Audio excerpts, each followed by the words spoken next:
नमो अरिहन्ताणम् नमो सिद्धाणम् नमो आयर्याणम् नमो वज्रायाणम् नमो लोये सव्वसाहुणम्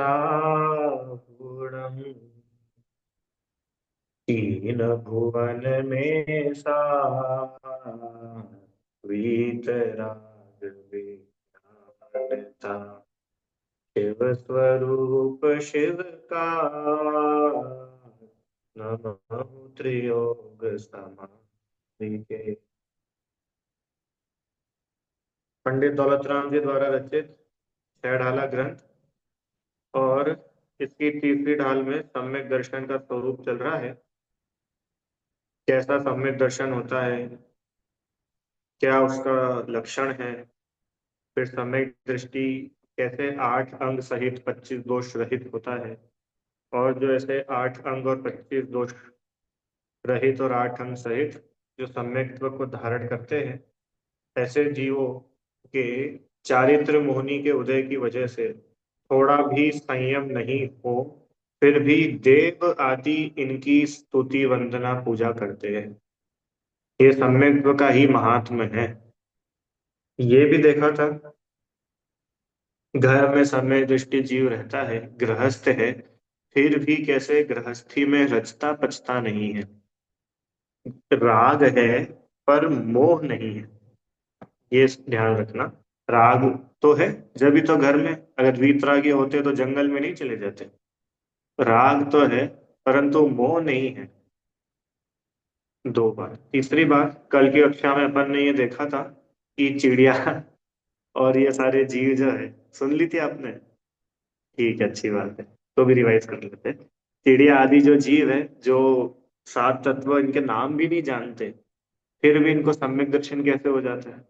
इनको देवशास्त्र गुरु की कैसे श्रद्धा होती होगी। नरक में तो है ही नहीं देवशास्त्र गुरु की बात, कि भले ही वो नाम नहीं जानते हैं पर वो भाव पूरा पूरा समझते हैं कि मैं जीव हूँ, मैं पर नहीं हूँ। भले ही वो जीव नाम नहीं जानता, मैं दुखी हो रहा हूँ, इन कारणों से दुखी हो रहा हूँ, मुझे सुखी होना है तो ऐसे सुखी होऊंगा। तो मुझे सुखी होना है, इसका मतलब कोई है जो सुखी है, तो वो भगवान पर उसको श्रद्धा हो ही गई, देव की श्रद्धा हो गई।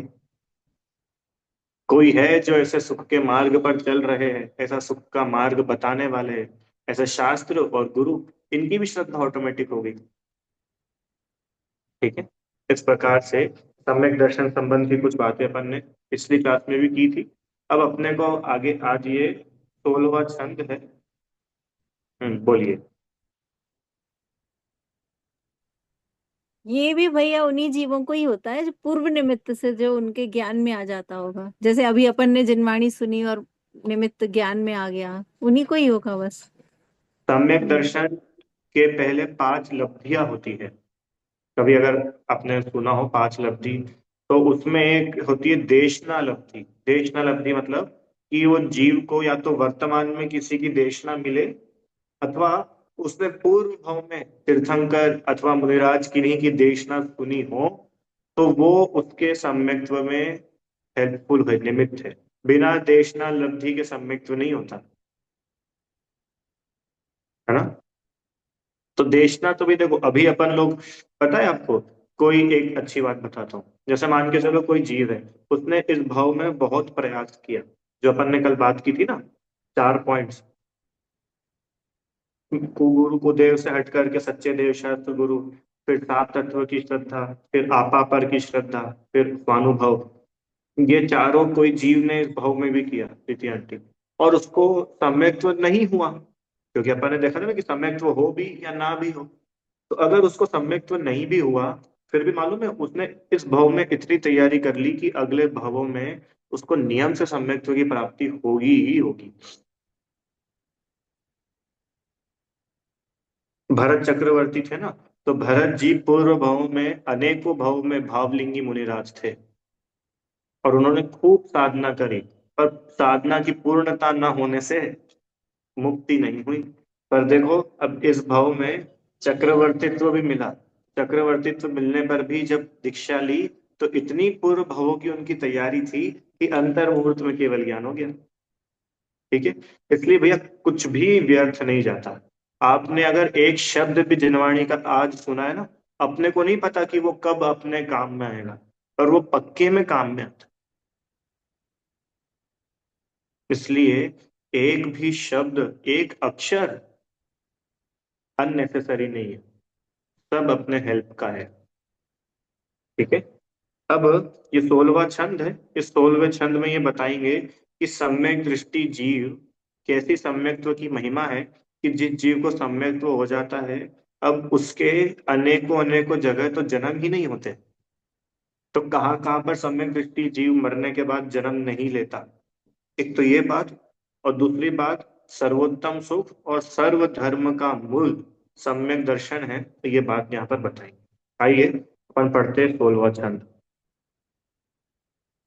प्रथम नरक बिन षट भुज्योतिष वान भवन षड नारी। भावर विकल त्रय पशु में नहीं उपजत सम्यक धारी। तीन लोक तीहू काल माही नहीं दर्शन सो सुखकारी। सकल धर्म को मूल यही इस बिन करनी दुखकारी। वाह, इतना बढ़िया लिखा। क्या लिखा कि भाई उपजत सम्यक धारी, नहीं उपजत सम्यक धारी, माने जिसने सम्यक्त्व प्राप्त करा हुआ है। सम्यक्त्व धारी मतलब जो सम्यक दर्शन सहित है। तो जो जीव सम्यक दर्शन सहित है, जिसको सम्यक दर्शन है, ऐसा जीव कहाँ कहाँ नहीं उत्पन्न होता है। क्योंकि ये बात तो पक्की है ना कि ये भव तो मरण होगा और फिर कहीं ना कहीं जाएगा। पर वो कहाँ जाएगा कहाँ नहीं जाएगा, ये पूरी बात इस 2 लाइन में बता दी। क्या? प्रथम नरक, 4 गतियां है। और अपन मनुष्य की बात करो या कोई भी ले लो आप, फिर भी यहाँ मनुष्य की प्रधानता से बताया कि भाई कोई मनुष्य है, सम्यक दृष्टि है। अब मरण करके वो कहाँ कहाँ जा सकता है? या मानो मनुष्य ही है, तो मनुष्य गति से तो चारों गतियों में जा सकते हैं। या तो वापस मनुष्य बन सकते, या देव भी बन सकते, तिर्यंच भी बन सकता है, और नरक में भी जा सकता है। पर जो सम्यक दृष्टि जीव है, वो नरक में नहीं जाएगा। 7 नरक होते हैं ना, सम्यक दृष्टि जीव मर करके नरक में नहीं जाता। तो भैया यहाँ तो लिखा है प्रथम नरक बिन षटभु, कि हाँ, पहले नरक को छोड़कर बाकी 7 नरकों में वह जीव उत्पन्न नहीं होता।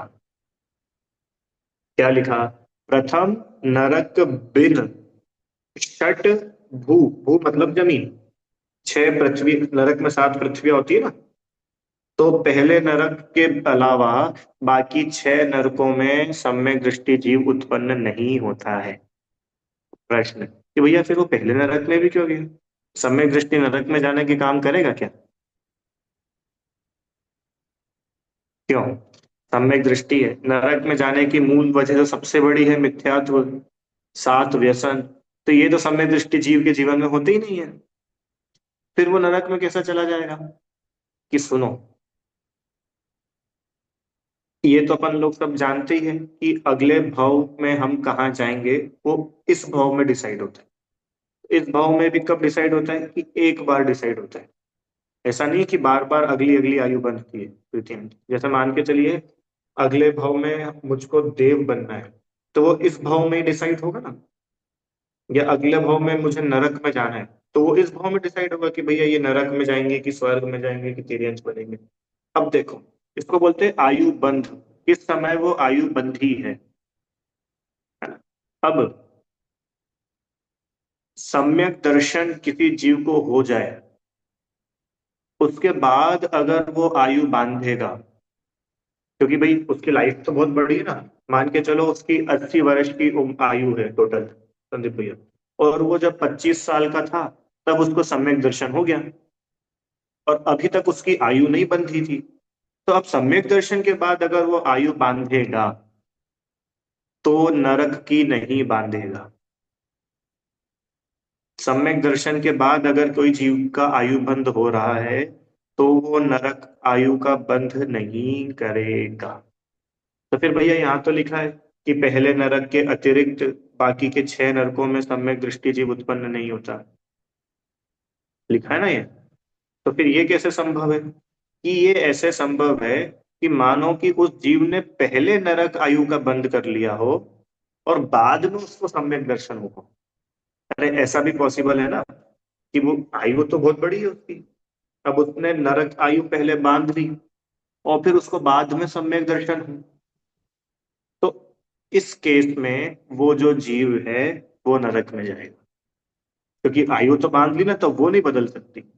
इतना जरूर है क्या, कि उसकी नरक की जो आयु है उसमें परिवर्तन हो सकता है। जैसे उदाहरण है, प्रसिद्ध उदाहरण है राजा श्रेणिक का। राजा श्रेणिक यशोधर मुनिराज के ऊपर उपसर्ग किया, नरक आयु का बंद हुआ, बाद में सम्यक दर्शन की प्राप्ति हुई। तो जो 7वें नरक का बंद हुआ था वो सीधे सीधे पहले नरक जितना रह गया। पर ऐसा कोई डिस्काउंट नहीं है कि भाई ठीक है अब आपको सम्यक दर्शन हो गया है तो आपका नरक ही कैंसिल कर देते, आपको स्वर्ग भेज देते। नरक तो क्योंकि भाई आयु उसने बांध ली है, बाद में सम्यक वो हुआ है, तो नरक में भी अगर वो गया तो पहले नरक के आगे नहीं जाएगा।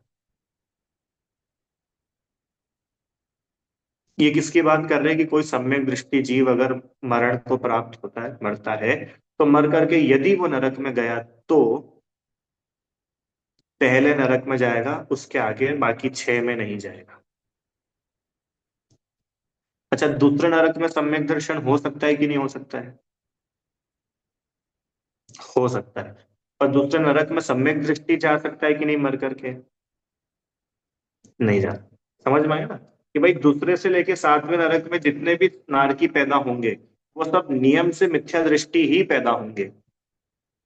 हाँ, अब जब उनकी नरक लाइफ स्टार्ट हो गई है, अब उनको सम्यक दर्शन हो सकता है। तो फिर ऐसा नहीं कि भाई अब उसको सम्यक दर्शन हो गया, 7वें नरक में था, तो जैसे सम्यक तो हुआ तो उसका प्रमोशन हो जाएगा उसी लाइफ में पहले नरक में, कि नहीं, अब तो तुमको जितना 7वें नरक का टाइम है उतना तो इसमें ही रहना है। समझ में आई? 2-3 बात कर ली इतनी देर में। तीसरे नरक में सम्यक दर्शन हो सकता है कि नहीं हो सकता है?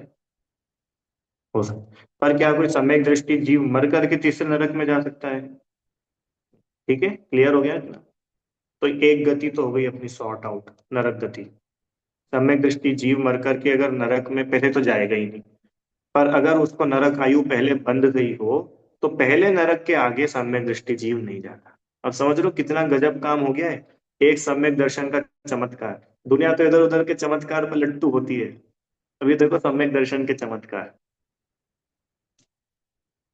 आगे, कि भैया अगर देव बन जाए तो, कि सुनो देव भी बनेगा ना तो भवनवासी, व्यंतर और ज्योतिषी नहीं बनेगा, बनेगा तो वैमानिक ही बनेगा। क्या बोला? याद आ रहा है अपने दूसरे ढाल में पढ़ा था 4 गति, पहली ढाल में तो उसमें 4 प्रकार के देव पढ़े थे, भवनवासी, व्यंतर, ज्योतिषी, वैमानिक।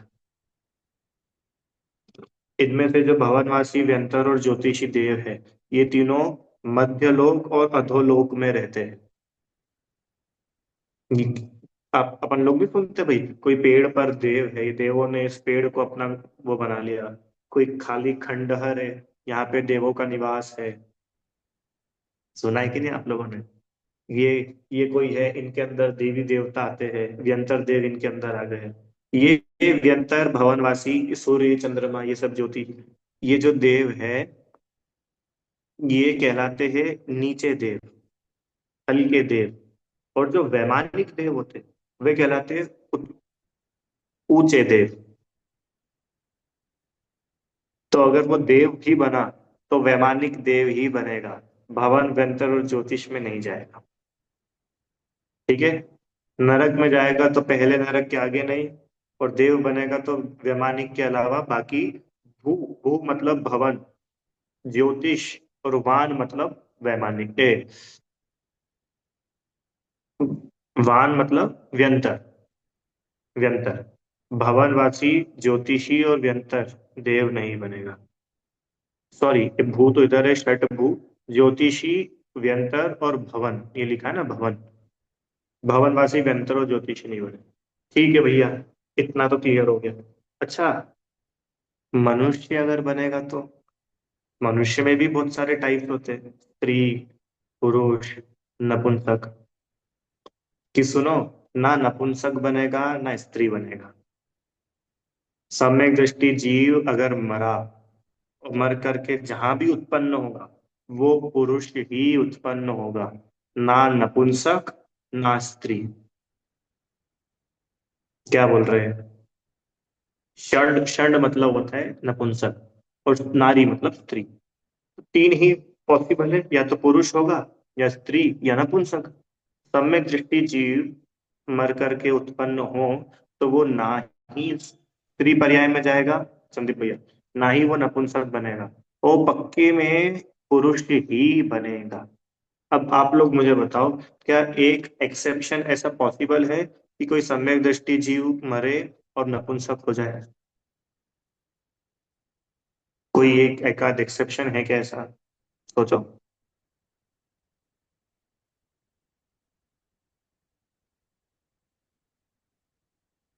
हम्म। नरक में? अरे नरक में होगा ना, अरे कोई सम्यक दृष्टि मर करके नारकी हुआ, तो नारकी तो सभी नपुंसक होते हैं, नरक में स्त्री और पुरुष नहीं होते। तो एक केस ऐसा पॉसिबल है, अगर वो प्रथम नरक में गया है तो वो नपुंसक होगा, ठीक है। और अगर बाकी की तीन गतियों में गया है, भले ही देव बने या तिर्यंच बने या मनुष्य बने, तो पक्के में पुरुष ही होगा, देवी नहीं बनेगा, देव ही बनेगा। तिर्यंचनी नहीं बनेगा, तिर्यंच ही बनेगा। मनुष्यनी नहीं बनेगा, मनुष्य माने पुरुष बनेगा। ठीक है, दो बातें हो गई। क्या क्या दो बातें हुई? तीन बातें हो गई देखा जाए तो, कि भाई पहले नरक को छोड़ करके बाकी के छह नरकों में सम्यक दृष्टि जीव नहीं उत्पन्न हो। दूसरी बात क्या हो गई? कि वो अगर देव बनेगा तो वो भवनवासी, व्यंतर और ज्योतिषी नहीं बनेगा, वैमानिक ही बनेगा। अच्छा, मनुष्य अगर हुआ तो, मनुष्य भी अगर हुआ तो क्या होगा? पुरुष ही होगा, स्त्री और नपुंसक नहीं होगा। अब तिर्यंच गति की भी बात कर ले, क्योंकि मनुष्य गति से तो चारों गति में जा सकते हैं ना, कि भाई अगर तिर्यंच हुआ तो, कि सुनो, थावर विकलत्रय पशु में नहीं उपजत सम्यकधारी। दो बातें लिखी, थावर, थावर मतलब स्थावर, स्थावर मतलब एक इंद्रिय जीव। पांच होते हैं ना स्थावर, पृथ्वी, जल, अग्नि, वायु, वनस्पति। तो कोई समय दृष्टि जीव मर करके एक इंद्रिय नहीं होगा। आगे चलो, विकल इंद्री, विकलत्रय मतलब दो इंद्री, तीन इंद्री और चार इंद्री, इन तीनों को एक साथ बोलते हैं विकलत्रय। संदीप भैया, एक इंद्रिय जीव को तो बोलते हैं स्थावर। दो होते हैं ना, स्थावर और त्रस। तो स्थावर कौन होते हैं?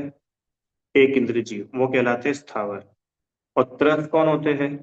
कि दो से लेकर के पांच इंद्रिय तक के जो जीव है वो कहलाते हैं त्रस। अब ये दो से लेके पांच इंद्रिय में जो त्रस जीव है, इनमें दो से लेके चार इंद्रिय तक के जो जीव है, इनको क्या बोलते हैं? विकल त्रय। तीन, विकल त्रय। तो सम्यक दृष्टि जीव अगर तिर्यंत आयु बांधी है, तो वो एक इंद्रिय भी नहीं होगा और दो तीन चार इंद्रिय भी नहीं होगा। नियम से पंचेंद्रिय तिर्यंच ही बनेगा। ठीक है, इतनी बात है। अब इसमें कुछ और नियम है, ये नियम आपको बता करके अपन इसको थोड़ा सा आगे समझेंगे। कि सुनो, अगर पहली बात तो किसी जीव को सम्यक दर्शन हुआ और उसके बाद उसने आयु बांधी, सुनना, मनुष्य की बात कर रहे अपन अभी, तो वो पक्के में देव ही बनेगा।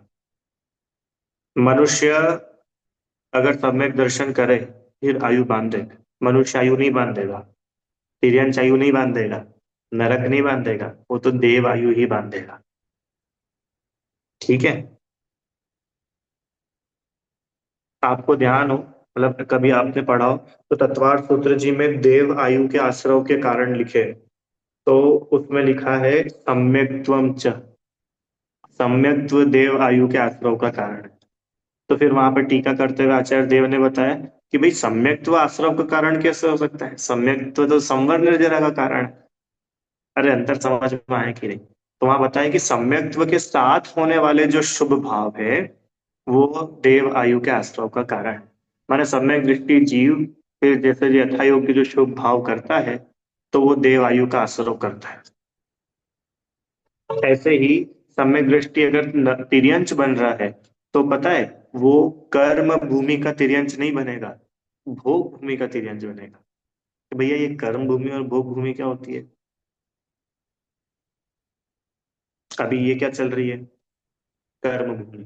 कर्म भूमि है ना, भोग भूमि नहीं है, ये कर्म भूमि है। पहला काल, दूसरा काल, तीसरा काल, यहाँ पर भोग भूमि थी। भोग भूमि मैंने क्या होता है रुचि आंटी? कल्प वृक्ष, याद आए? कल्प वृक्ष होते हैं, वहां कुछ काम धंधा नहीं संदीप भैया, वहां सुबह उठ के दुकान नहीं खोलनी पड़ती है। अब भोग करो, आपने वो कुछ चाहिए, कल्प वृक्ष के नीचे जाओ और वो दे देगा। अब ये कर्म भूमि है, कर्म भूमि में तो भैया मेहनत करनी पड़ेगी, फिर पैसे कमाने पड़ेंगे, भोजन बनाना पड़ेगा, फिर खाना पड़ेगा। ये कर्म भूमि की व्यवस्था है। भोग भूमि में आसानी, तो भोग भूमि में बहुत लंबी लंबी आयु होती है। ठीक है ना?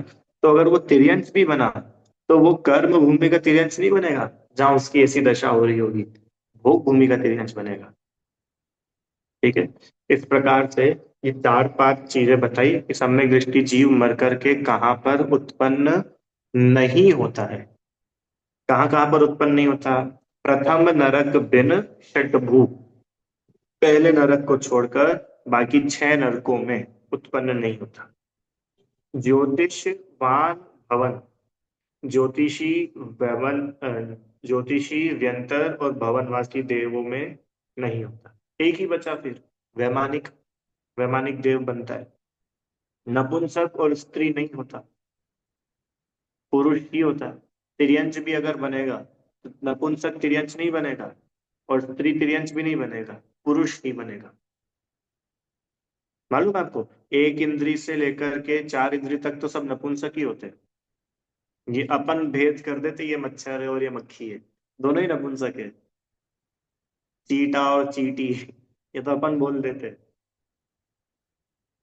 नपुंसक एक से लेके चार इंद्रिय तक सभी जीव जो होते हैं वे नपुंसक ही होते हैं। नारकी सारे नपुंसक। अच्छा, स्वर्गों में नपुंसक होते कि नहीं? कोई देव नपुंसक होते हैं कि नहीं? स्वर्गों में तो दो ही होते हैं, या तो देव या देवी, पुरुष या स्त्री। ठीक है, बोलिए। पंडित जी, अभी कृष्णा जो है, जो तीर्थंकर होने वाले हैं, वो हम्म। सातवीं नरक में है या पहली नरक में है? तो वो सम्यक दृष्टि जीव है तो वो सातवीं नरक में, इज दैट करेक्ट? आप देखो सातवें में तो वो शायद नहीं है, आई थिंक तीसरे में है, या जो भी मुझे ध्यान है। हाँ। तीसरे में है जो, तो उन्होंने अभी सम्यक दर्शन उनको प्राप्त नहीं हुआ है। ओके। जैसे रावण का उदाहरण आता है, लक्ष्मण का उदाहरण आता है, ये सब भविष्य में भगवान बनेंगे, पर हाँ। इन्होंने सम्यक्त्व के साथ मरण नहीं किया। मतलब जब लक्ष्मण जी मरे थे या रावण युद्ध में मरा था, उस टाइम वो लोग सम्यक दृष्टि नहीं थे, तो इसलिए वो पहले नरक के नीचे अभी है सब। ओके। भविष्य में तीर्थंकर बनेंगे, कब बनेंगे? कि जब उनका वो सम्यक्त्व का समय आएगा तब सम्यक्त्व धारण करेंगे। अभी है, अगले भाव में कोई भी नहीं बनेंगे। हम्म। रावण का जीव है, मतलब या तो रावण का भी आई थिंक आता है कि एकदम जस्ट नेक्स्ट भाव में नहीं आएगा, इसके बीच में उनके एक दो भाव और होंगे, उसके बाद बनेंगे तीर्थंकर। आएंगे अगली ही 24वीं में, पर फिर भी सीता जी जैसे है, लक्ष्मण है, ये सब बनेंगे, पर ये एक भाव दो भाव बाद बनेंगे इसके रावण के। पद्म पुराण में आखिरी आखिरी में, ये थोड़ा मिस कर रहा हूँ शायद मैं, पर आप देखना पद्म पुराण में बिल्कुल आखिरी आखिरी की एक दो पेजेस में दिया हुआ है कि इनके अगले अगले भाव कैसे होंगे। तो वहां स्पष्ट है कि ये तीर्थंकर होंगे, सीता का जीव इनका गणधर बनेंगे, और लक्ष्मण जो है ये विदेह क्षेत्र के तीर्थंकर होंगे, है ना, ऐसा दिया है उसमें पूरा। तो भाई अभी सम्यक दर्शन की, अभी सम्यक तो नहीं, मतलब सम्यक के साथ मरण नहीं किया है। फिर वो नरक में जीव उत्पन्न हो जाए और वहां पर उनको सम्यक तो, आपको पता है नरक में सम्यक दर्शन कैसे होता है? वेदना से। इतनी वेदना होती है, इतनी वेदना होती है कि वो वेदना ही उनके सम्यक्त्व का कारण बन जाती है। कितना अमेजिंग है। अरे वेदना अमेजिंग नहीं है, सम्यक दर्शन अमेजिंग है कि वो जीव को इतनी वेदना होती है कि उसमें शरीर से भेद विज्ञान हो जाता है कि अरे कैसा शरीर, कैसे पाप, कैसे स्वरूप की विराधना करी कि ऐसी दशा मिली है। वेदना, जाति स्मरण हो जाता है, पूर्व भाव की बात याद आ जाती है। अथवा कोई तीसरे नरक तक तो देव वगैरह भी जाते हैं ना, तो वो देव जा करके उनको संबोधन करे। जैसे पद्म पुराण में आता है, सीता का जीव जो प्रतीन्द्र सीतेंद्र हुआ, वो नरक में जाकर लक्ष्मण और रावण के जीव को संबोधन करता है। तो कोई देव जाए और वो देव के संबोधन से सम्यक्त हो जाए। जैसे वो शेर को मुनिराज के संबोधन से सम्यक्त हुआ और फिर वही शेर महावीर बने, है ना, ऐसे समझ। तो षड नारी, फिर थावर विकलत्र, थावर मतलब एक इंद्री, विकलत्र मतलब दो तीन चार इंद्री, क्योंकि ये एक से लेके पांच इंद्री के भेद तिर्यंचों में ही है। बाकी मनुष्य, नारकी और देव तो सब पांच इंद्रिय होते हैं। तो इसलिए यहाँ पर थावर और विकलत्र बोला कि अगर पशु भी बनेगा, तिर्यंच भी बनेगा, तो वो भोग भूमि का बनेगा और पंचेंद्रिय ही बनेगा। ठीक है, बोलिए। भैया मैंने सुना है कि जैसे नरक में कोई समय दृष्टि जीव होता है तो हम्म। उसको नरक की वेदना नहीं होती है, फिर उसके बाद उसके चारों तरफ आवरण बन जाता है, ऐसा सही है क्या? नहीं, ऐसा अच्छा। सही नहीं है। जो तीर्थंकर होते हैं, जो जैसे राजा श्रेणी के अगले भाव में तीर्थंकर होने वाले, तो उनके नरक आयु छूटने के 6 महीने पहले ऐसा होता है। अच्छा ठीक। बाकी सामान्य नागरिक की जो सम्यक दृष्टि, उनके लिए ऐसा कुछ नहीं होता है। उनको सब वो का वही सारा वही चलता है। मतलब तीर्थंकर प्रकृति वालों के हो जाता है 6 महीने पहले। हाँ, मतलब जिसके तीर्थंकर प्रकृति सत्ता में है ठीक। और उसके नरक आयु के सिर्फ 6 माह शेष है, उस जीव के साथ ऐसा होता ठीक। है। और वो जो 6 महीने, क्योंकि इधर गर्भ में आने के 6 महीने पहले से रत्नों की वर्षा शुरू होती है ना, ऐसा सब। देखो अब इसको थोड़ा सा हो गया ना, ये थावर विकलत्र पशु में नहीं उपजत सम्यक धारी। ठीक है, तो भैया किसी को नरक में नहीं जाना हो तो सम्यक दर्शन कर लो, एक उपाय है। Many problems one solution. एक दो तीन चार पांच इंद्रिय नहीं बनना, तिर्यंच नहीं बनना है, क्या करो, सम्यक तो करो। है, नरक के दुखों से बचना है, क्या करो, सम्यक तो करो। बराबर। आगे देखो,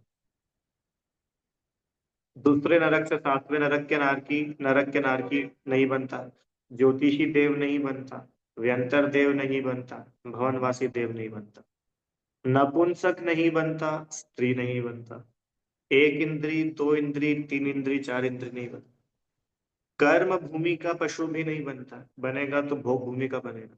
और सुनो आगे, नीच कुल वाला नहीं बनता। सम्यक दृष्टि जीव मरे तो वो नीच कुल वाला नहीं होगा, उच्च कुल वाला होगा। अब इसमें एक्सेप्शन है, जैसे अब मान लो नरक में चला गया, तिर्यंच में चला गया, तो वहां तो नीच गोत्र ही रहता है।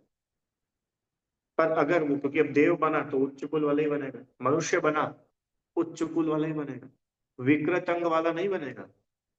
सम्यक दृष्टि कभी भी विकृत, विकृत अंग मतलब समझते ना अपन लोग, विकृत अंग मतलब लूला, लंगड़ा, काना, तोतला, या हाइट अनइवन हो, शरीर अनइवन हो, ऐसा नहीं बनेगा। सर्वांग सुंदर शरीर मिलता है उस जीव को। मतलब देखो, आत्मा की आराधना से शरीर भी अच्छा मिल जाता है, और शरीर की उपासना करे तो आत्मा की दुर्गति हो जाती है।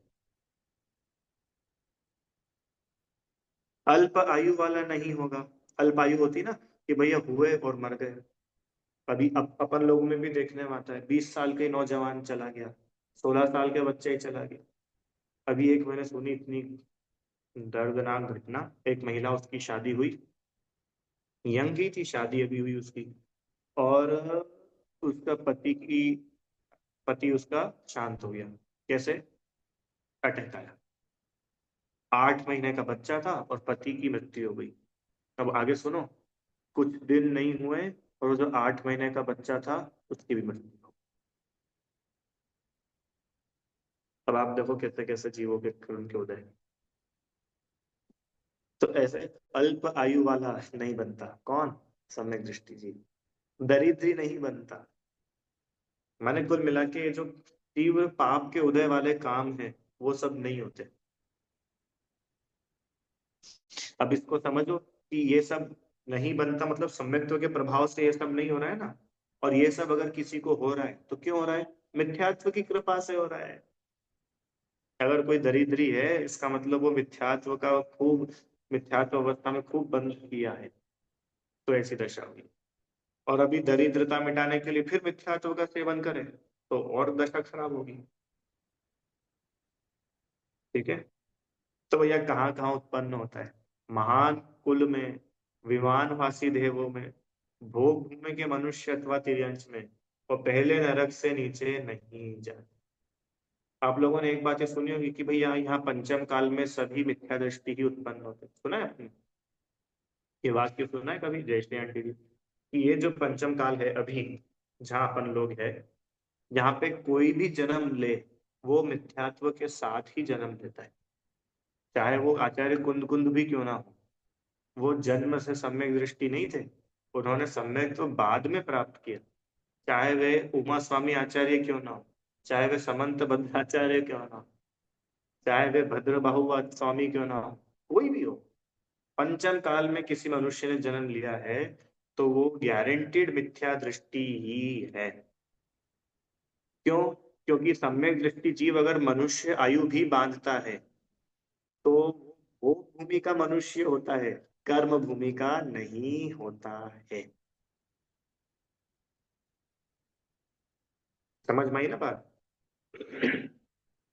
हाँ, फिर ये है कि भाई अब वो मनुष्य हो गया है, अब मनुष्य होने के बाद वो सम्यक तो प्राप्त कर ले, तो वो तो हो सकता है। जैसे नरक में अपन ने देखा ना कि अब वो दूसरे नरक में हो, चाहे तीसरे में हो, चाहे सातवें में हो, सम्यक तो कर सकता है।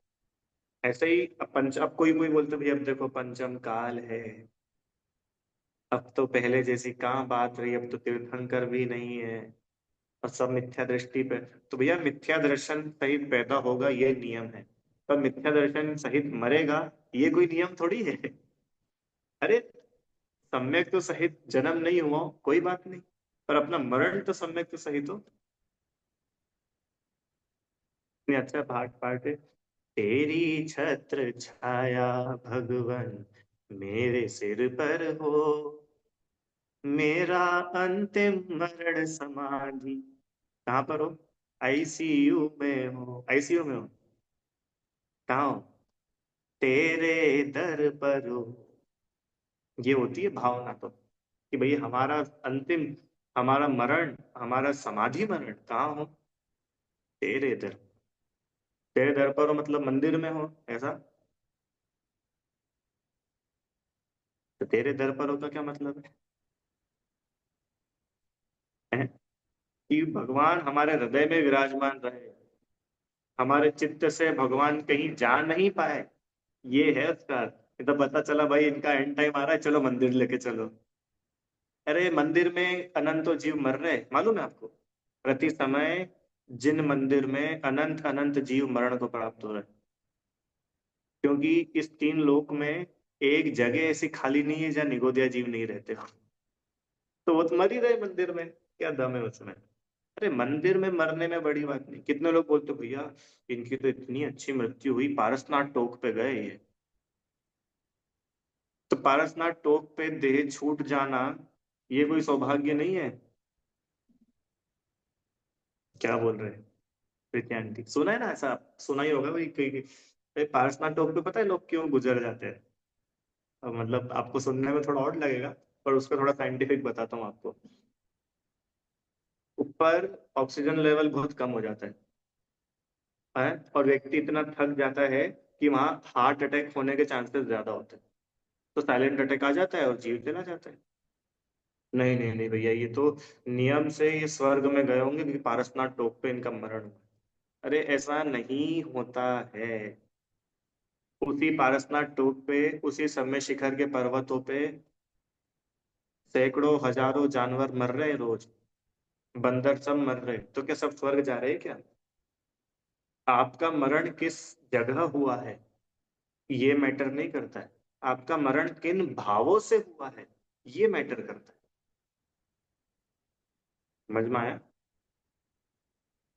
हमारे चित्त में पंच परमेष्टि सदैव विराजमान रहे। मेरी भावना में कितनी अच्छी लेना आती है। रहे सदा सत्संग उन्हीं का, ध्यान उन्हीं का नित्य रहे। कि मुनिराज का सत्संग, मुनिराज के उसमें है ना। जय श्री आंटी जी, अब आप तो मुनिराज का अभी सत्संग कर ही नहीं रहे हो, फिर अपन ने कैसे पढ़ा रहे सदा सत्संग उन्हीं का? कैसे सत्संग हो सकता है महाराज जी का? और सदा लिखा है, ऐसा नहीं कि महीने में एक बार, साल में एक बार, अष्टमी चतुर्दशी। सदा, सदा मतलब संदीप भैया कि मुनिराज की भक्ति हमारे हृदय में सदा बरते, ये है मुनिराज का सत्संग। हम मुनिराज की आज्ञा में हमेशा रहे, ये है मुनिराज का सत्संग। आप कुंद कुंद आचार्य के सत्संग में रह सकते हो? कैसे रह सकते भैया, वो तो चले गए स्वर्ग। अरे रह सकते, अगर आप समय सार जी के शरण में हो तो आप कुंद कुंद आचार्य देव की सत्संग में हो। अगर आपको आत्मा प्रिय है तो आप कुंद कुंद आचार्य देव की सत्संग में हो। समझ में आया? इस प्रकार सम्यक दृष्टि जीव इन इन स्थानों पर उत्पन्न नहीं होता है। आगे चले, पढ़ लिए छंद दो पंक्तियां और ऐसे करते चलो। अब देखो सम्यक दर्शन क्या गजब है। तीनों लोक में और तीनों काल में सम्यक दर्शन के समान लिखा ना। तीन लोक, तीहू काल, माही, माही मतलब में, तीन लोक में और तीनों काल में नहीं दर्शन सो सुखकारी। दर्शन मतलब सम्यक दर्शन, सम्यक दर्शन के समान सुखदायक और कुछ नहीं है।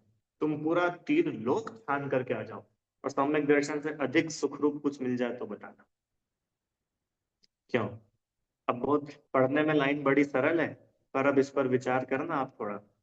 अपने को सुख के नाम पर क्या याद आता है? हम्म? तो चौथे काल में सुख है कि पांचवें काल में सुख है? बोलो। तो पांचवें काल में सुख है कि छठे काल में सुख है? पांचवें में दुख है कि छठे में दुख है? कि नहीं भैया, छठे काल में तो बहुत दुख है, चौथे काल में बहुत अच्छा था। और पहले दूसरे तीसरे की तो पूछो ही मत, वो तो कर्म भूमि थी, उसमें तो मजे ही मजे थे। कि भाई तीनों काल हो, भूतकाल हो, भविष्य हो, चाहे वर्तमान हो, सुख का आधार तो आत्मा है। सुख का आधार कोई पर पदार्थ सपने में भी नहीं हो सकता। सुख के नाम पर, मंजू आंटी जी, सुख के नाम पर अगर हमें कुछ याद आए तो आत्मा। सुख के नाम पर संदीप भैया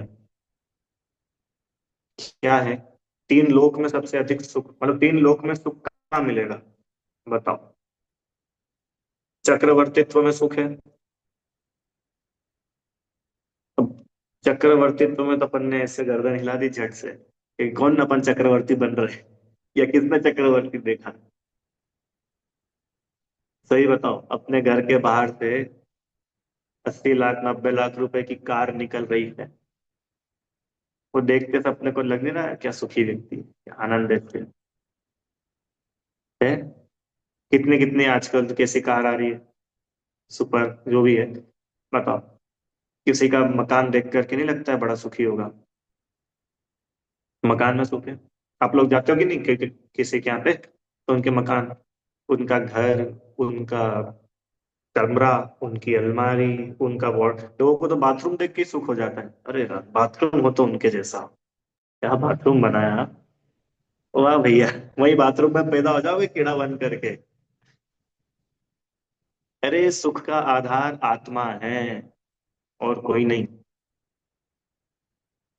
और ये ऐसा नहीं है कि भाई अपन चलो धर्म पढ़ रहे हैं इसलिए आत्मा बोल दो, और नहीं तो हमको भी पता है कि तीनों लोक में और तीनों काल में सम्यक दर्शन के समान कोई अन्य सुख देने वाली वस्तु ही नहीं है। अरे एक बार सम्यक दर्शन का जो सुख है, उस सुख को एक बार चखो तो सही। क्या बोल रहे हैं? सम्यक दर्शन मतलब, सम्यक दर्शन मतलब सच्ची समझ। सच्ची समझ का जो सुख है, जो आनंद है, वो और कहाँ मिल सकता है? हम्म।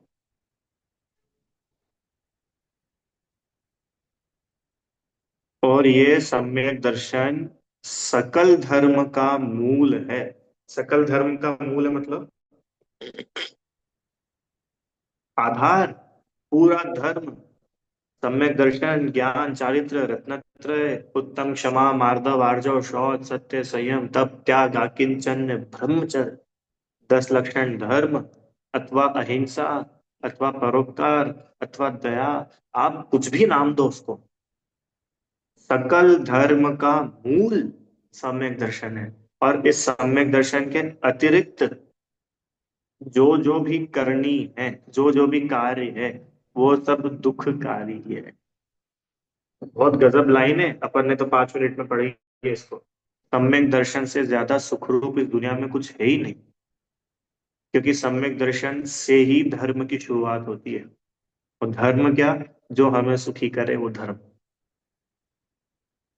और इस सम्यक दर्शन के बिना आप कुछ भी कर लो, आप उपवास कर लो, आप व्रत कर लो, आप त्याग कर लो, आप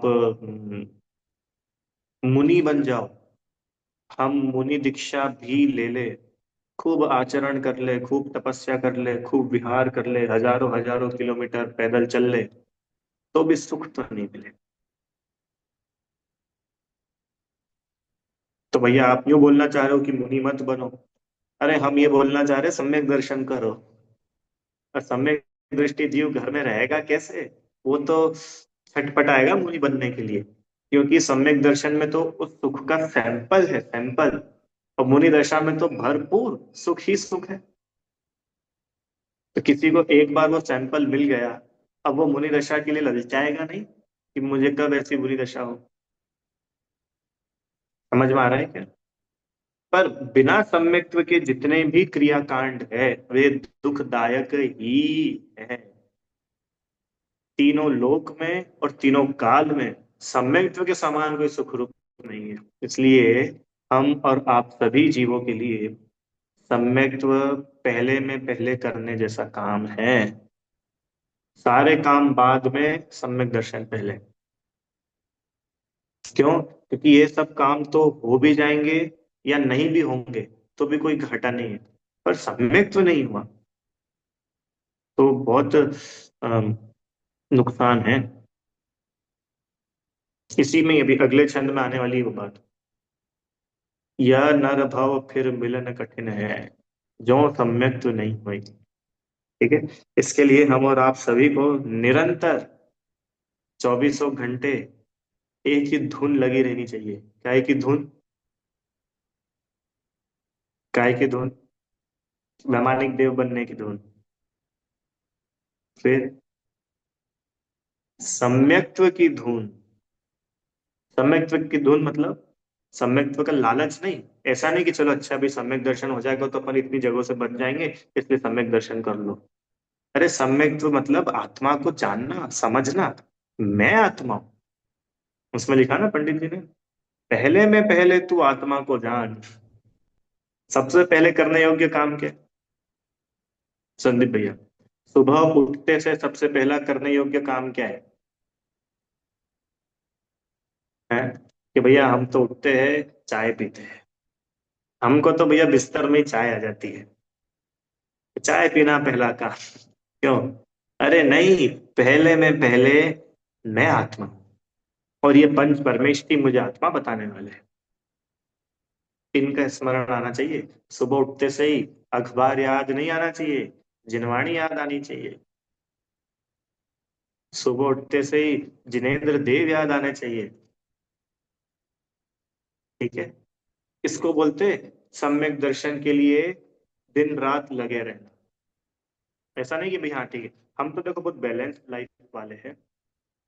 हम 1 घंटा धर्म के लिए निकालते हैं, 1 घंटा कोचिंग के लिए निकालते हैं, 1 घंटा रिश्तेदारों से मिलने के लिए निकालते हैं, 2-3 घंटे रसोई के लिए निकालते हैं। तो हमारा निश्चय भी बराबर चल रहा है, व्यवहार भी बराबर। क्यों? हमारी बहुत बैलेंस लाइफ है मंजू आंटी जी।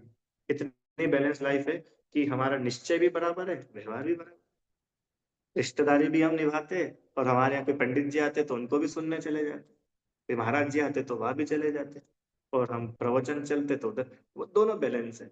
इसका नाम बैलेंस नहीं है। ये अपन ने शुरू में पढ़ लिया था, निश्चय और व्यवहार किसको बोलते हैं। निश्चय तक जो ले जाए उसको बोलते हैं व्यवहार। ठीक है। हाँ भैया, विचार करना, क्योंकि सम्यक दर्शन के बिना जो कुछ भी है वो सब दुखकारी है, दुखी होंगे, नियम से दुखी होंगे।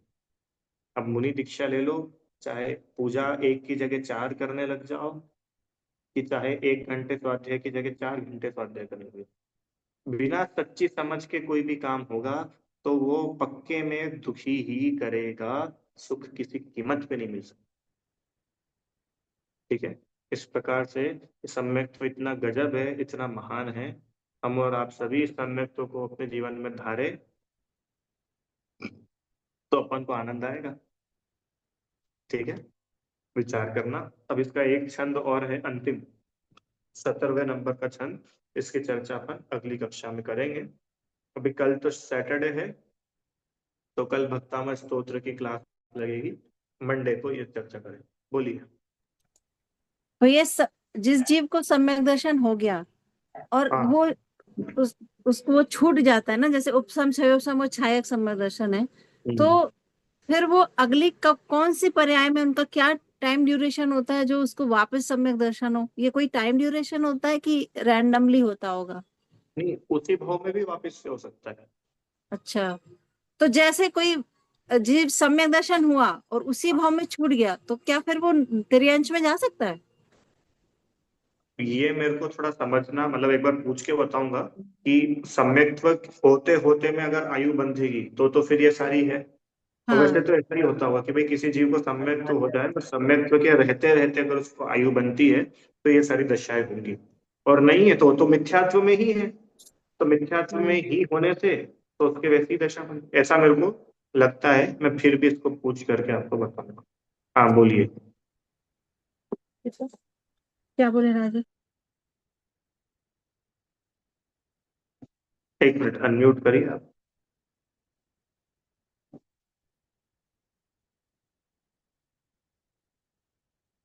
अनम्यूट का ऑप्शन नहीं आ रहा।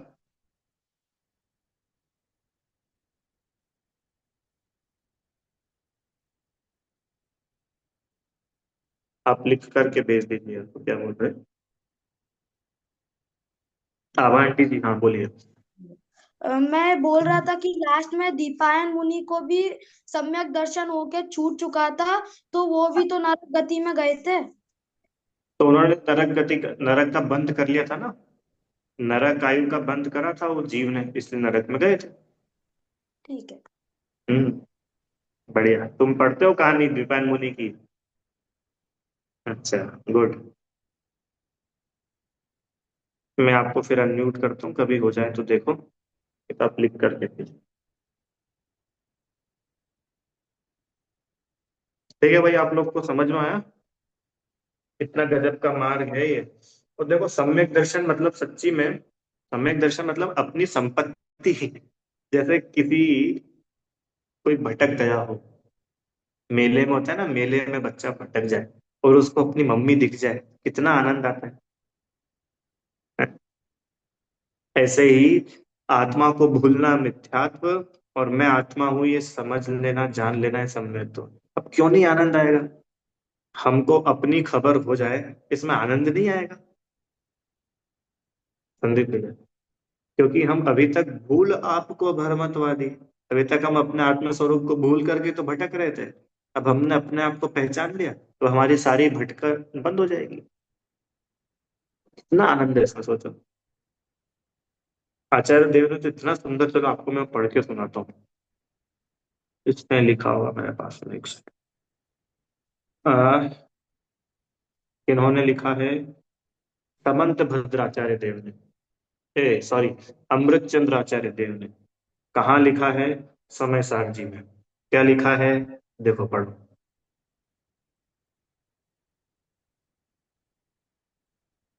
23 नंबर का कलश। मैं पढ़ता हूँ, बहुत सुंदर है। तो इसका अर्थ भी पढ़ेंगे, जब तक आप लिख करके भेज दीजिए क्या बोल रहे हैं। देखो, अयि कथमपि मृत्वा तत्व कौतूहली सन् नुभव भव मूर्तेर्पार्श्ववर्ती मुहूर्तम् प्रथगत विलसन्तं स्वं समालोक्य येन त्यजसि जगिति मूर्त्या साकमेकत्वमोह। क्या लिखा, देखो इसका अर्थ पढ़ो।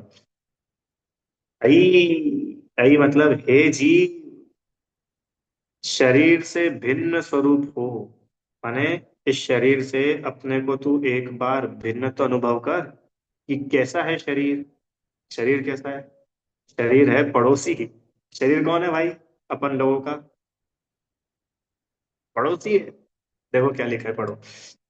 आचार्य देव कोमल संबोधन से कहते हैं, हे भाई, किसी भी प्रकार महाकष्ट से भी अथवा मरकर के भी तो तत्वों का कौतूहली हो। संदीप भैया, लोग मर पच करके आईआईटी क्लियर कर रहे हैं, कैसे भी करके डॉक्टर बन जाए, कैसे भी करके इंजीनियर हो जाए, और आचार्य भगवान क्या बोल रहे हैं कि तू कैसे भी करके, तू देखो, मौत की कीमत पर भी अगर करना पड़े तो तू क्या कर, तू तत्वों का कौतूहली हो, तू तत्वों की श्रद्धा करने में अपना उपयोग कर लगा।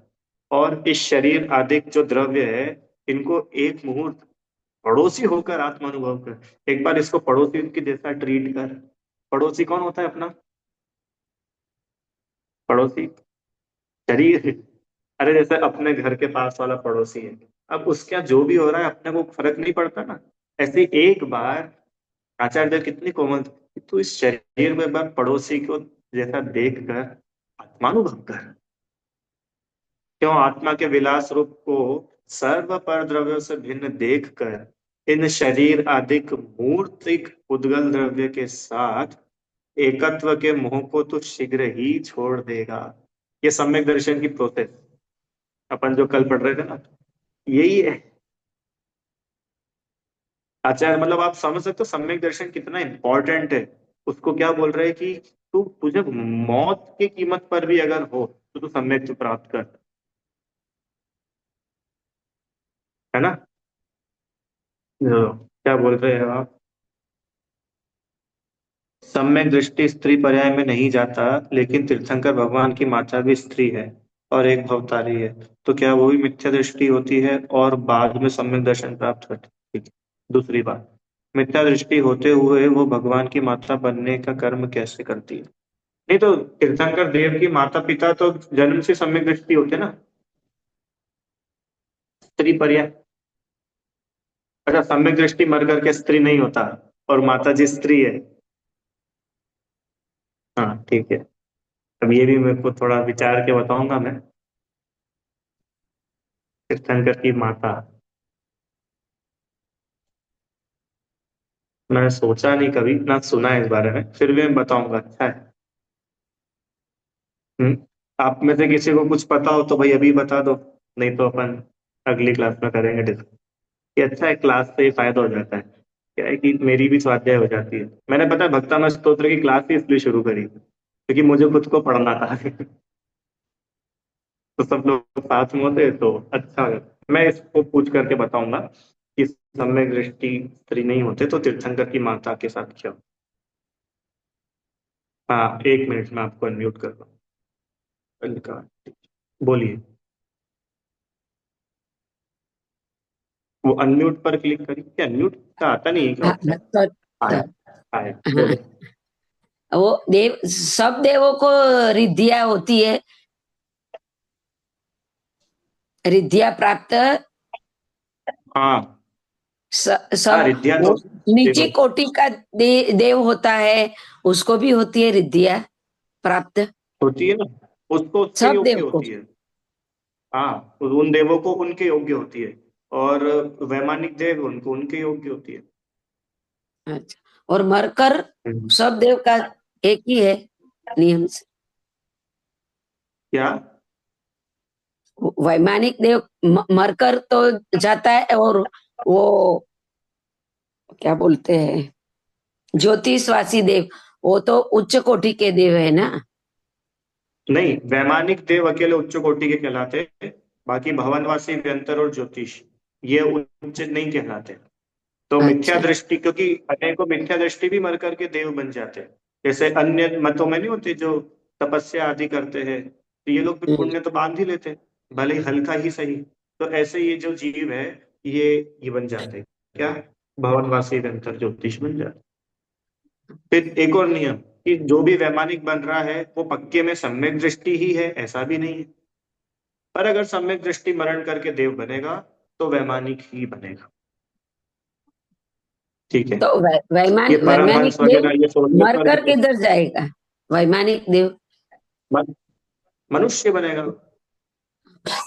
और वो नीची कोटि का है वो। अगर मिथ्यात्व सहित कोई मरण को प्राप्त होता है तो वो तिर्यंच भी बन सकता है, मनुष्य भी बन हाँ, सकता है। तो और वो बन वैमानिक का तो वो फिक्स ही है। नहीं, वैमानिक सम्यक दृष्टि अगर होगा तो मनुष्य मनुष्य ही बनेगा, और मिथ्या दृष्टि अगर हुआ तो उसके लिए कुछ ऐसा नहीं कि वो मनुष्य बने, वो एक इंद्री, दो इंद्री, तीन इंद्री, चार इंद्री, तिर्यंच बन सकता है ना। देखो, इसमें एक बात और बताता हूँ आप लोगों को। जैसे ये होते हैं ना, जैसे वनस्पति भी होती है एक इंद्री, तो इनमें कुछ वनस्पतियां बहुत अच्छी होती है, जिनकी लोक में भी पूजा की जाती है, लोक में भी उनको अच्छा माना जाता है। और कुछ वनस्पतियां ऐसी होती है जिनको कोई देखता भी नहीं है। तो पता है, जैसे ये वनस्पतियां नहीं होती जिनका बहुत उपयोग होता है या लोग जिनका बहुत सम्मान करते हैं, ये वनस्पति कौन है? ये पूर्व भौम देव थे साहब। हाँ, ये देव थे, तो देव होते होते उसने इतना पुण्य बांधा कि कम से कम घटिया वनस्पति नहीं बनकर अच्छी वनस्पति बना। सोना चांदी ये भी पृथ्वी का ही है, और ये पत्थर पड़े ये भी पृथ्वी का ही है। पर जो थोड़ा बहुत पुण्य बांध लेते, वो अच्छे वाले एक इंद्री बन जाते। और जो बिल्कुल ही पुण्य नहीं बांधते, विषयों में ही लगे रहते, वो बिल्कुल खोटे एक इंद्री बनते। क्योंकि ये बात तो पक्की है कि अधिकांश देव आयु पूरी करके एक इंद्री होते हैं। जो भी एक इंद्री में वो सब देव गति से है ऐसा नहीं है, पर अधिकांश देव आयु पूरी करके एक इंद्री होते हैं। पर उनमें भी जो ये अच्छी वाली वनस्पतियां होती है, जैसे गुलाब है, या ये ये नहीं होती औषधियों में काम आने आती इतनी सारी चीजें, अब उसको क्या, वो एक तरह से देखो तो उसको भी रिस्पेक्ट मिलती है, उसके लिए अच्छा अच्छा होता है, उसकी लोग देख रेख करते हैं। ये क्या है कि पुण्य का होता है। कहाँ से आया उसको पुण्य का होता है? कि पूर्व देव पर्याय में ऐसे जीव ने कुछ पुण्य बांधा होगा, तो मायाचारी होगी अथवा ऐसे परिणाम हो तो वो जीव एक इंद्रिय हो जाता है। ठीक है। ऐसे बहुत सारी बातें, और ये तो देखो समझने की बात है। तो करणान योग तो इतना सूक्ष्म है कि सीधा केवल ज्ञान का ही विषय है। आप और हम तो बस अपने परिणामों को संभालने सुधारने के लिए इन चीजों का अवलंबन ले सकते हैं। ठीक है भैया। हाँ, अच्छा, एक अनम्यूट करने दो, आप म्यूट हो। एक मिनट, अनम्यूट कर दूं मैं। बोलिए। वो लोकांतिक देव वो सब वो प्रतिष्ठा में होते हैं ना, बनते हैं ना। हम्म। वो कैसे होता है, वो किसको बोलते हैं? लौकांतिक देव ये तो और ऊपर के देव होते हैं, ये लौकांतिक देव सब अगले भाव में भगवान बनने वाले होते हैं। सब सम्यक दृष्टि होते नियम से, और अगले ही भाव में एक भाव अवतारी होते। माने अभी देव है, अगले भाव में मनुष्य होकर भगवान हो जाएंगे। अच्छा। हम्म। ठीक है। हाँ, एक मिनट में फिर आपको अनम्यूट करता हूँ, अभी हो जाए तो, नहीं तो फिर आप लिख कर भेज देना। बोलिए। भैया हाँ। जी, आपने ये बताया था कि सम्यक दर्शन के स्टेप्स हैं वो चारों एक साथ होते हैं। उसमें देवशास्त्र गुरु की सच्ची श्रद्धा, फिर आपा पर की श्रद्धा, और सात तत्वों का की सच्ची श्रद्धा, और स्वयं की श्रद्धा, ये चार स्टेप्स होते हैं। तो हम्म जब कोई जीव तिर्यंच में होता है, तिर्यंच गति में होता है, और वो सम्यक दर्शन प्राप्त करता है, तो वो स्वयं की श्रद्धा कर सकता है कि मैं जीव हूं या मैं आत्मा हूं। लेकिन वो देवशास्त्र गुरु का श्रद्धान कैसे होता है, क्योंकि वो देवशास्त्र गुरु को समझने की शक्ति उसके अंदर नहीं होती। हम्म तो ये स्टेप तो वो अभी कैसे। बताया तो था शुरुआत में। देखो आपको बताते हैं वापस। अपन चरमल जी की शरण है। आप लोग के पास समय तो है ना भैया, क्योंकि अब प्रश्न है तो वो थोड़ा टाइम लगेगा उसमें। तो आप लोग थोड़ा सा धैर्य रखो। एक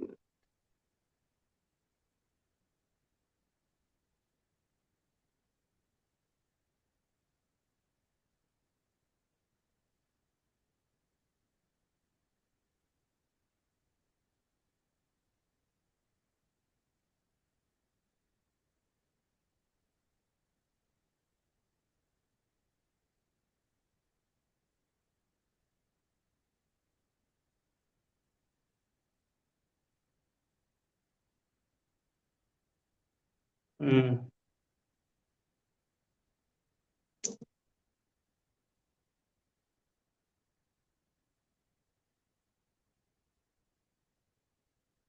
चलो।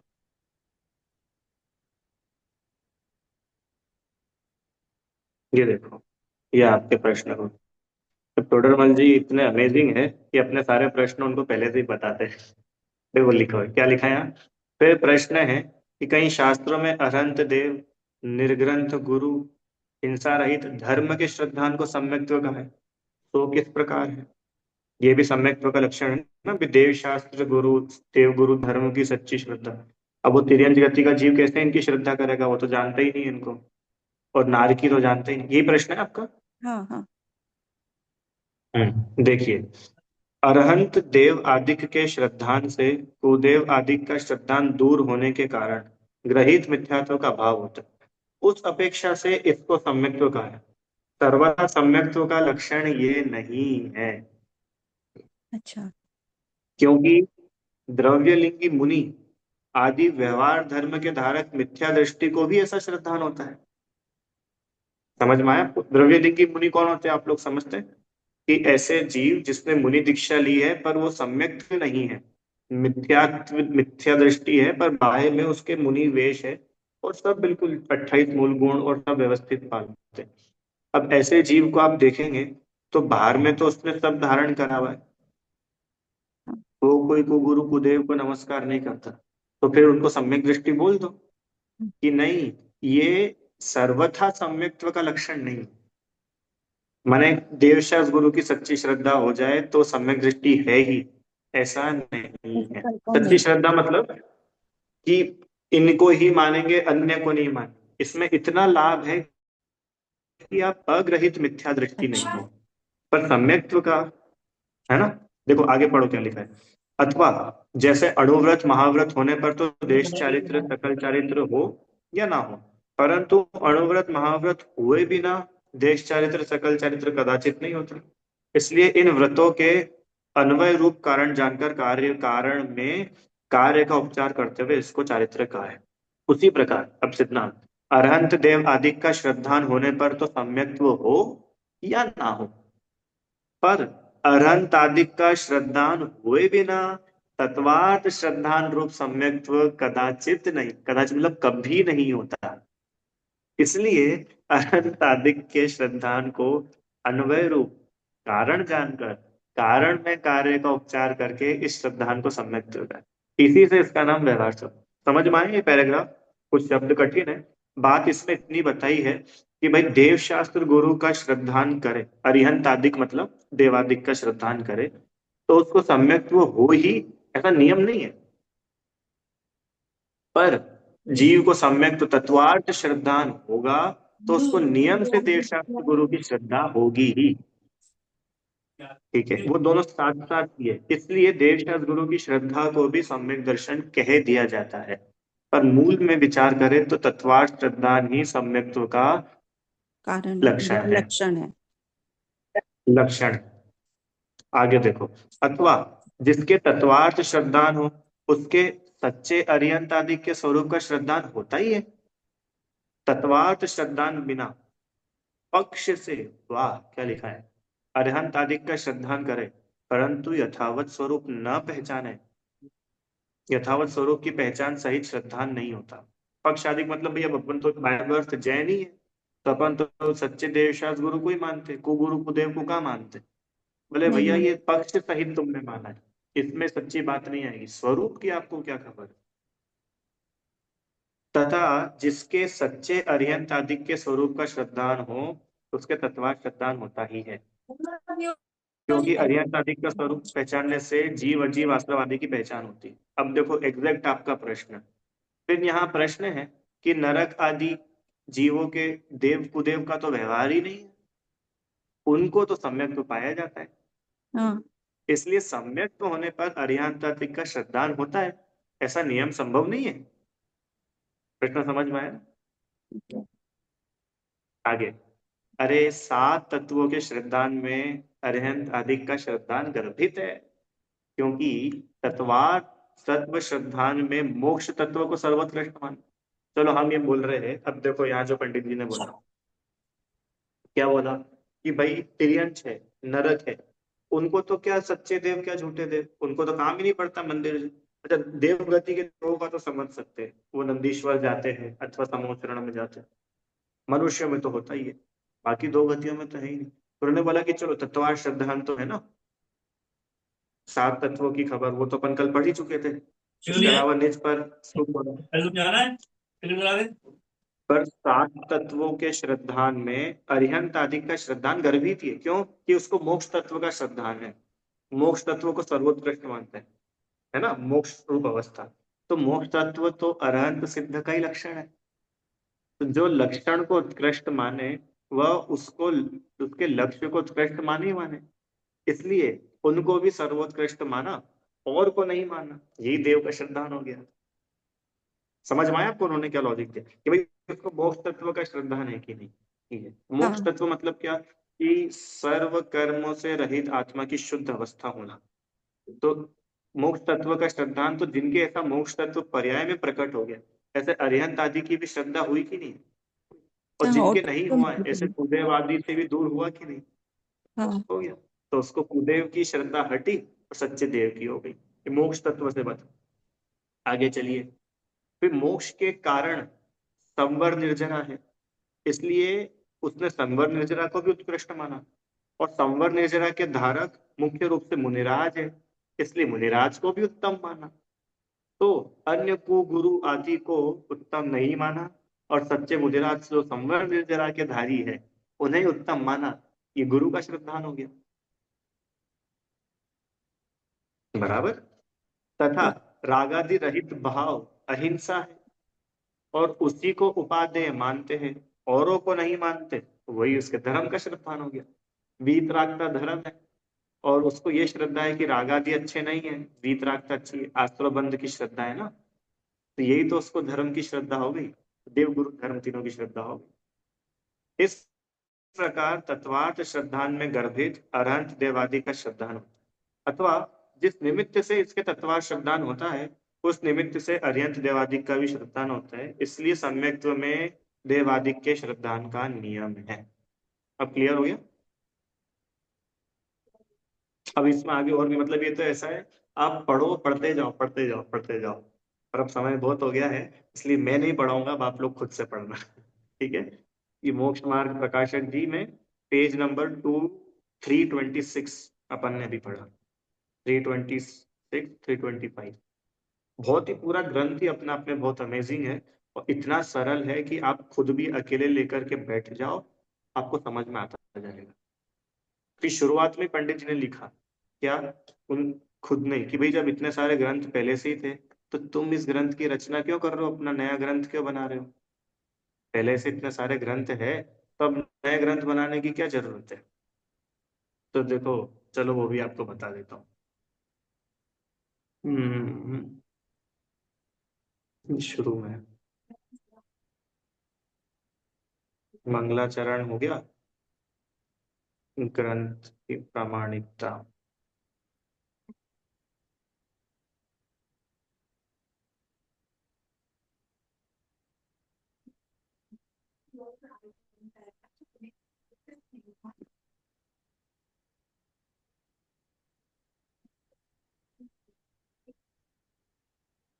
चलो अभी एग्जैक्ट नहीं मिल रहा। इसमें उन्होंने लिखा कि भाई देखो, मूल ग्रंथों को पढ़ना हर किसी के बस की बात, मैं उसका भाव बता रहा हूँ आपको। हर किसी के बस की बात नहीं होती। वो तो जिसका बहुत विशेष क्षयोक्षम हो, बुद्धि हो, जिसके पास बहुत समय हो, वो इन सारे ग्रंथों को पढ़ करके समझ सकता है। कोई गुरु मिले तो समझ सकता है। इसलिए हमने जो है, हाँ ये देखो ये आ गया ना। निकृष्ट समय में जैसे मंद बुद्धियों से भी हीन बुद्धि के धनी बहुत जन दिखाई देते हैं, उन्हें उन पदों का अर्थ ज्ञान हो, इस हेतु धर्मानुरागवश देश भाषा में ग्रंथ रचने की इच्छा हुई है। इसलिए हम ये ग्रंथ बना रहे हैं। ये ग्रंथ किसके लिए लिखा है पता है? जिनकी क्या है, मंद बुद्धि है, जिनको बड़ी बड़े ग्रंथ, बड़ी बड़ी बातें समझ नहीं आती, ऐसा व्यक्ति भी अगर मोक्ष मार्ग प्रकाशक जी को खोले तो वो पढ़ता ही जाए, उसको सब समझ में आ जाए। उन्होंने लिखा ही इसके लिए। ठीक है। जिस प्रकार प्राकृत संस्कृत शास्त्रों में प्राकृत संस्कृत पद मिल जाते हैं, उसी प्रकार अपभ्रंश पद ठीक है। इस चलो तो ये बात है। इसलिए आप लोगों को सबको अपने जीवन में एक बार तो कम से कम इस ग्रंथ को शुरू से लेके आखिरी तक पढ़ना ही चाहिए। चलो भैया, जिनवाणी स्तुति। हे जिनवाणी भारती तो जब करे, जो तेरी शरणा करे सो पावे सुख चैन। जहाँ वाणी के ज्ञान से सूझे लोकालो, तो वाणी मस्तक नमो सदा दे तुमको।